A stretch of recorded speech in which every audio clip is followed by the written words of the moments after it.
नमस्कार दोस्तों, केमिस्ट्री की ऑनलाइन क्लास में आपका वेलकम है। प्रीवियस लेक्चर पे अपन ने स्टार्ट कर दिया था बेटा पॉलीमर बहुलक के बारे में अपन पढ़ रहे थे।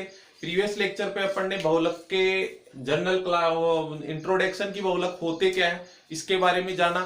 फिर उसके बाद में अपन ने देखा कि बहुलक कितने प्रकार के होते हैं, उनके टाइप्स के बारे में पढ़ा था, बहुलकों का अलग अलग प्रकार से वर्गीकरण। तो इसी कड़ी में अपन आज बेटा स्टार्ट कर दिया अपन ने बहुलकों के प्रकार में संरचना के आधार पर बहुलकों का वर्गीकरण। अपन जो वर्गीकरण पढ़ रहे हैं वो कौन सा वर्गीकरण है बेटा?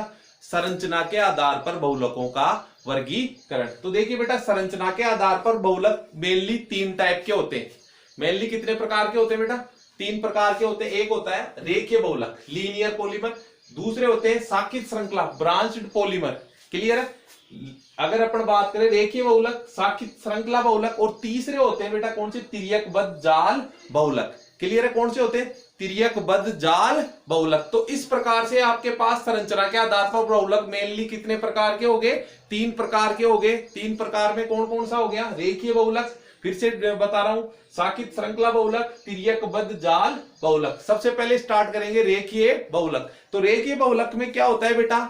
जो बहुलक की एकलक श्रृंखलाएं होती हैं, वो एकलक श्रृंखलाएं एक सीधी रेखा में क्या हो जाती है? आपस में जुड़ जाती है, सीधी रेखा में व्यवस्थित होती है, और एक के ऊपर एक के ऊपर एक, जैसा देखो मैंने यहां बता रखा, ये श्रृंखलाएं एक के ऊपर इस प्रकार से अटैच हो जाती है, जिससे इनके गलनांक वगैरह या इनकी घनत्व की जो क्षमता होती है या इनकी जो तन्य सामर्थ्य होती है वो क्या हो जाती है बेटा? बढ़ जाती है। इसमें मेनली जो एग्जाम्पल होते हैं आपके पास वो होते हैं पॉलीविनाइल क्लोराइड, नाइलॉन और उच्च घनत्व वाले पॉलीथीन। इसके जो एग्जाम्पल है, उच्च घनत्व वाली पॉलीथीन होती है, पीवीसी, नाइलॉन वगैरह, ये इसके क्या है बेटा? एग्जाम्पल होते हैं। इसमें मैंने बताया कि जो बहुलक की एकलक श्रृंखलाएं होती हैं वो एक के ऊपर एक के ऊपर एक के ऊपर एक निश्चित क्रम में क्या हो जाती है? व्यवस्थित होती है, और इससे इनकी क्या होती है? तन्य सामर्थ्य और इनकी दृढ़ता बढ़ जाती है। नेक्स्ट देखो, साखित श्रृंखला बहुलक। साखित श्रृंखला बहुलक में क्या होता है बेटा?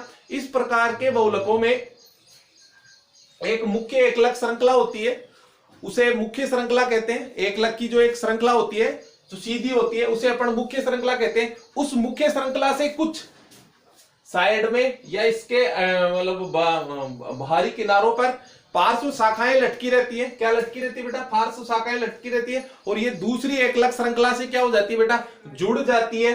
कैसे जुड़ जाती है? इसकी पार्श्व श्रृंखलाएं आपस में जुड़ जाती है और एक बहुलक का निर्माण करती है, जिसे क्या कहते हैं? साखित श्रृंखला बहुलक। उसे क्या कहते हैं अपन? Branch chain polymer. उसे क्या कहते हैं? ब्रांच चेन पॉलीमर कहते हैं। ब्रांचें आपस में, शाखाएं आपस में, जैसे एक पेड़ की शाखाएं आपस में गुथ मिल जाती है, जुड़ जाती है, उसी प्रकार से ये भी जुड़ जाती है। इसे कहते हैं आप क्या बेटा? साखित श्रृंखला बहुलक। इसमें अगर अपन बात करते हैं तो मेनली एग्जांपल होते हैं ग्लाइकोजन, एमिलोपेक्टिन, और यहाँ उच्च घनत्व वाली पॉलीथीन आती है, और यहाँ एग्जाम्पल में आपके क्या होता है बेटा? निम्न घनत्व वाली पॉलीथीन, लो डेंसिटी पॉलीथीन आपके इसमें आती है। नेक्स्ट है आपके पास थर्ड और इंपॉर्टेंट, तिर्यकबद्ध जाल बहुलक। ये क्या होते हैं बेटा? तिर्यकबद्ध जाल बहुलक। इस प्रकार के बहुलकों में क्या होता है? एकलक श्रृंखलाएं क्या होती है बेटा? आपस में जालनुमा, आपस में एक दूसरे की जो एकलक श्रृंखलाएं होती है वो आपस में एक दूसरे में क्या रहती है? गुथी रहती है, और गुथी रहती है मतलब जालनुमा संरचना का क्या कर देती है? निर्माण करती है। और ये जो जालनुमा संरचनाएं या एकलक श्रृंखलाएं होती है वो आपस में सहसंयोजक बंधों के द्वारा क्या रहती है बेटा? मजबूत सहसंयोजक बंधों के द्वारा जुड़ी रहती है, और इन मजबूत सहसंयोजक बंधों के द्वारा जुड़ी होने के कारण ही, अगर अपन बात करते हैं, जुड़ी होने के कारण ही ये बहुलक दृढ़ होते हैं, मजबूत होते हैं और कठोर होते हैं। ये बहुलक क्या होते हैं बेटा? दृढ़ होते हैं, मजबूत होते हैं और कठोर होते हैं। इसके मेनली एग्जांपल है आपके पास बेकेलाइट, जो आपके स्विच वगैरह होते हैं बिजली वगैरह के, वो मेनली बेकेलाइट के बने होते हैं, दृढ़ होते हैं। मेलामीन, वल्कनीकृत रबर, ये सब क्या है बेटा? तिर्यकबद्ध जाल बहुलक के क्या है आपके पास? एग्जाम्पल होते हैं। नेक्स्ट अगर जो अपन इनका वर्गीकरण पढ़ेंगे वो पढ़ेंगे बेटा बहुलकों का तापमान के आधार पर वर्गीकरण। संरचना के आधार पर था। अगला वर्गीकरण है अपना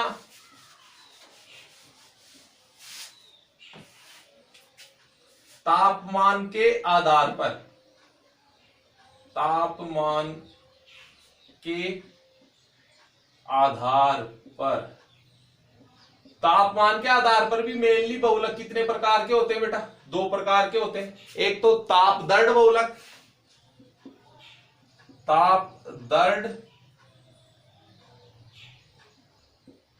बहुलक, और एक होता है ताप सुनम्य, दूसरा होता है ताप सुनम्य, थर्मोसेटिक प्लास्टिक, और एक होता है थर्मोप्लास्टिक। इनका अपन डिटेल से पढ़ेंगे अभी। देखिए बेटा, अपन पढ़ रहे हैं तापमान के आधार पर बहुलकों का वर्गीकरण।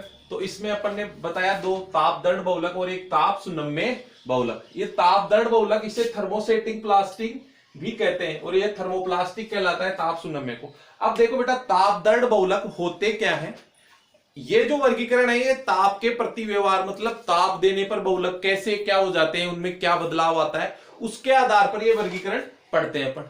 तो देखो बेटा, ताप दर्द जो बहुलक होता है, इनको जब गर्म किया जाता है, जब इनको गर्म किया जाता है तो इन बहुलकों के मध्य की जो क्रॉस बंद श्रृंखलाओं के मध्य जो होता है ना, मतलब बहुलकों की जो एकलक श्रृंखलाएं हैं उनमें के मध्य क्रॉस बंद का क्या हो जाता है बेटा? मतलब जैसे ये बहुलक श्रृंखला है, इनके मध्य क्या हो गया? क्रॉस बंदों का निर्माण हो जाता है। क्या हो जाता है? क्रॉस बंदों का निर्माण हो जाता है। अतः और क्रॉस बंद निर्माण हो गया, इसका मतलब क्या हो गया? एक टूटेगा नहीं, टूटेगा नहीं, इसका मतलब क्या हो गया? ये कठोर व अगलनीय, मतलब आसानी से गलेंगे नहीं, टूटेंगे नहीं, अगलनीय, कठोर व अगलनीय हो जाते हैं। इनका दोबारा से उपयोग नहीं किया जाता है, इनका दोबारा से उपयोग नहीं किया जाता, मतलब एक बार यूज एंड थ्रो है, एक बार मतलब इसको दोबारा आप यूज नहीं कर सकते, यूज एंड थ्रो ही है, नहीं किया जा सकता है। जैसे बेकेलाइट, मेलामीन, वल्कनीकृत रबड़। जैसे अगर मैं बात करूं आपके बेकेलाइट जो होता है, आपके स्विच वगैरह होता है, स्विच एक बार टूट गया तो इसका रिफॉर्मिंग नहीं होती, मतलब ये दोबारा से प्लास्टिक के रूप में आपके क्या होता है बेटा? काम में नहीं आता है। इस प्रकार के बहुलक क्या कहलाते हैं बेटा? ताप दर्द बहुलक कहते हैं, इसे थर्मोसेटिंग प्लास्टिक कहते हैं। क्या कहते हैं? सीधा पूछ लेता है एग्जाम्पल, आपके बोर्ड में क्वेश्चन आ जाता है कि थर्मोसेटिंग प्लास्टिक के एग्जाम्पल लिखिए, या थर्मोसेटिंग प्लास्टिक होते क्या है वो बताइए।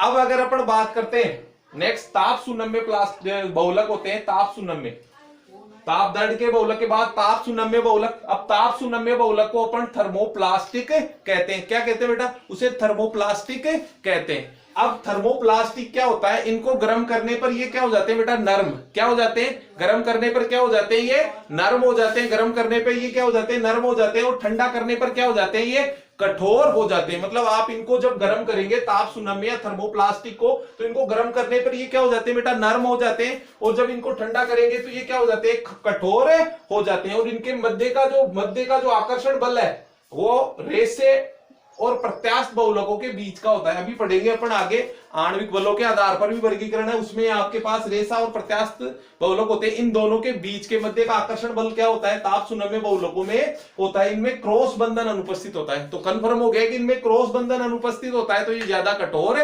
नहीं होते हैं, इन्हें दोबारा उपयोग किया जा सकता है। मतलब इनको क्या कर सकते हैं बेटा? आप दोबारा से गला के पिघला के दोबारा भी इनका कोई उपयोगी वस्तुओं का क्या कर सकते हैं? निर्माण कर सकते हैं। जैसे पीवीसी, पॉलीविनाइल क्लोराइड, आपकी पॉलीथीन और पॉलीस्टाइरीन, ये किसके हैं? इसके मेनली एग्जाम्पल होते हैं। तो तापमान के आधार पर आपने पढ़ा मेनली कितने प्रकार के बहुलक हो गए? दो प्रकार के, ताप दर्द बहुलक और ताप सुनम्य, थर्मोसेटिंग प्लास्टिक, और एक क्या हो गया बेटा? थर्मोप्लास्टिक। एक तो थर्मोसेटिंग प्लास्टिक हो गया और एक क्या हो गया आपके पास? थर्मोप्लास्टिक हो गया। एक थर्मोप्लास्टिक हो गया। तो ये इसके एग्जांपल है। थर्मोसेटिंग के एग्जांपल बहुत बार पूछे गए, बहुत बार आपके बोर्ड में क्वेश्चन आता है कि बेकेलाइट, मेलामीन, वल्कनीकृत, ये किसके एग्जांपल है? ताप दर्द बहुलक या थर्मोसेटिंग प्लास्टिक। नेक्स्ट, आणविक बलों के आधार पर वर्गीकरण। अब देखिए बेटा, जो नेक्स्ट क्लासिफिकेशन है बहुलकों का वो है आणविक बलों के आधार पर, और ये इसका लास्ट क्लासिफिकेशन है, कभी टाइप अपन ने पढ़े। तो आणविक बलों के आधार पर बहुलकों का वर्गीकरण। तो आणविक बलों के आधार पर बहुलक मेनली होते हैं बेटा प्रत्यास्थ बहुलक और रेसे। प्रत्यास्थ मतलब इलास्टिक पॉलीमर, और रेसे का मतलब होता है फाइबर। क्लियर है बेटा? दो प्रकार का होता है कि इनके मध्य आणविक बल मतलब आकर्षण बल कैसे है उस आधार पर। तो प्रत्यास्थ बहुलक जो होते हैं वो देखिए बेटा, इन्हें रबर भी कहा जाता है। आप देखते हैं आपके सामने दैनिक जीवन जो आपकी डेली लाइफ में है, रबर की काफी चीजें आप देखते हैं, और आप देखते होंगे रबर की चीजों को इनको आपके क्या कर सकते हैं बेटा? खींच के बढ़ा सकते हैं, इनके मतलब इनको खींच के इनका साइज बढ़ा सकते हैं। इसे ही कहते हैं आप इलास्टिक, ये होता है प्रत्यास्थता। इसे क्या कहते हैं बेटा? प्रत्यास्थता। तो देखिए बेटा, इन्हें रबर भी कहा जाता है। बहुलक श्रृंखलाएं, इन प्रत्यास्थ बहुलकों में क्या होता है? बहुलक श्रृंखलाएं आपस में क्या होती है बेटा? दुर्बल अंतराण्विक आकर्षण बलों द्वारा क्या रहती है बेटा? जुड़ी रहती है, दुर्बल द्वारा जुड़ी रहती है। इसीलिए आप इनको खींच कर क्या कर देते हैं? इन्हें खींच कर लंबा किया जा सकता है। इसीलिए आप इन्हें खींच कर क्या कर सकते हैं बेटा? लंबा कर सकते हैं। और जैसे वापस इन्हें आप छोड़ोगे तो ये वापस पुनः अपनी स्थिति पर आ जाते हैं। इनमें कुछ क्रॉस बंधन श्रृंखलाओं का प्रवेश करवा दे तो इनकी प्रत्यास्थता बढ़ जाती है। अगर इनमें इसी प्रकार के जो प्रत्यास्थ बहुलक है, प्रत्यास्थता मतलब खींचने की जो क्षमता होती है वो बढ़ जाती है, वो मतलब खींचने की क्षमता प्रत्यास्थता। अगर अपन बात करें इनमें कुछ क्रॉस बंध श्रृंखला में प्रवेश करा दे तो इनकी प्रत्यास्थता क्या हो जाती है बेटा? बढ़ जाती है। अर्थात इनमें आप अगर इनका क्रॉस बंधन डाल देंगे, क्रॉस लिंकिंग करवा देंगे इन पॉलीमर्स की श्रृंखलाओं के मध्य, तो इनकी प्रत्यास्थता का मतलब इनको फिर खींचना क्या नहीं होगा बेटा? आसान नहीं होगा। इस दैट के लिए इनको खींचना आसान नहीं होगा या इनको इजीली मूवेबल किया जा सकता है। नेक्स्ट है आपके पास रेसे, फाइबर जिन्हें अपन कहते हैं। अब देखो फाइबर की अगर अपन बात करते हैं तो इन्हें धागा भी कहा जाता है। क्या हुआ बेटा? इन्हें धागा जो आपका देखते हैं थ्रेड, इन्हें क्या कहते हैं बेटा? धागा भी कहा जा सकता है। इनमें बहुलक श्रृंखलाएं आपस में परबल अंतराण्विक बलों द्वारा जुड़ी रहती है। मतलब धागों के मध्य जो धागों की जो बहुलक श्रृंखलाएं होती हैं उनमें आपस में बहुलक श्रृंखलाएं परबल अंतराण्विक आकर्षण बलों द्वारा जुड़ी रहती है, परबल अंतराण्विक आकर्षण बलों द्वारा जुड़ी रहती है तथा निबिड़तम संकुलित होकर, निबिड़तम संकुलित का मतलब क्लोज, एकदम क्लोज, मतलब कहीं भी खाली स्थान नहीं रहो, एकदम निबिड़तम संकुलित।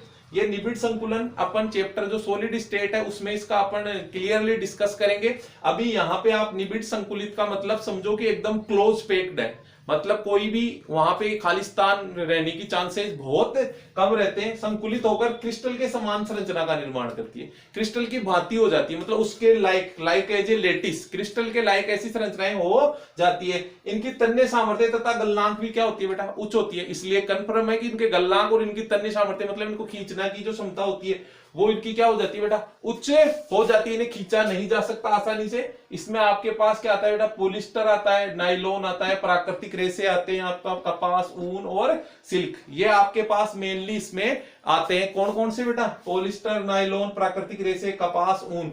तो ये था बहुलक का वर्गीकरण। किस आधार पर बेटा? आणविक बलों के आधार पर बहुलकों का वर्गीकरण। तो अपन ने बहुलकों का जो वर्गीकरण था वो अपन ने आज कंप्लीट कर लिया। मैं फिर से आपके सामने एक बार फिर से डिस्कस कर देता हूं कि बहुलकों का वर्गीकरण अपन ने किन आधार पर बहुलकों का वर्गीकरण किया था। तो देखिए बेटा, सबसे पहले अपन ने बहुलकों का जो वर्गीकरण किया था वो किया था कि प्राकृतिक स्रोत के आधार पर बहुलकों को वर्गीकरण किया था।